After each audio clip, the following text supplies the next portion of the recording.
ছেলেরা বাপ, একদিন আফসোস করতে হবে যে জীবনের কোনো নিয়ম নাই, শৃঙ্খলা নাই। মনে রাখেন, এই জীবনে শেষ পর্যন্ত শান্তি নেই।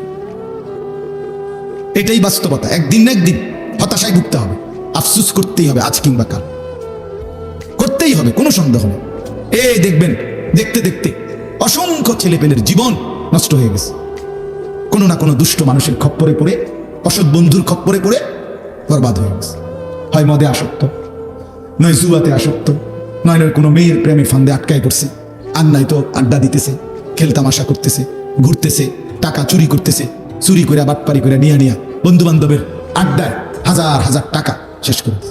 এই আমার কাছে কিছুদিন আগে এক ছেলে আসছে, সে বলতেছে, হুজুর আমি 1 বছরে আমার বাবার 45 লক্ষ টাকা আলগা উড়ে গেছে, বন্ধু বান্ধবদের আড্ডা শেষ। এক ছেলে আমার কাছে আসছে উত্তরবঙ্গের দিক থেকে, আয়সা বলতেছে, হুজুর আমি আপনার বাবার এই ফার্নিচারের দোকান, কাঠের এই ফার্নিচারের দোকানের বাবার পুঁজি 2.5 লাখ 3.5 লাখ টাকা সবটা আমি গোপনে নিয়ে জুয়া খেললা শেষ করে দিয়েছি। এখন আমার আব্বা আমার বাড়ির থেকে বের করে দিছে, আমার আর কোনো কুল কিনারা নাই, আমি কি করব বলে? অর্থাৎ তুই নিজেও বরবাদ হইলি, তোর বাপের পুঁজি শেষ করে বাপেরও পথে বসাই দিলি, বাপারও শেষ করে দিলি।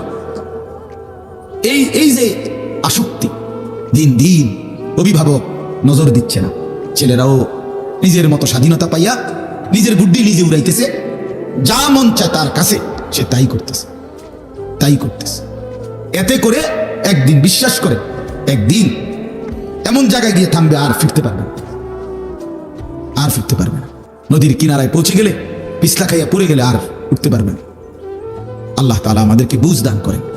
এই যে কয়জন ছেলে বসছো ভাই, এটা বোঝা উচিত। আমার কথা পরিষ্কার, আমি বলে গেলাম, একজন বুঝলে একজন, তুমি তোমারই নিয়ে ভাইব, আসলে যেভাবে যে চলতেছ এটা সুন্দর কিনা, আসলে এটা বুদ্ধিমানের কাজ কিনা, এতটুকু যদি কারো ভাবনা না আসে, তো তুমি তো প্রতিবন্ধী, তুমি তো পাগল, তুমি তো মাথা খারাপ, মানসিকভাবে ভারসাম্যহীন।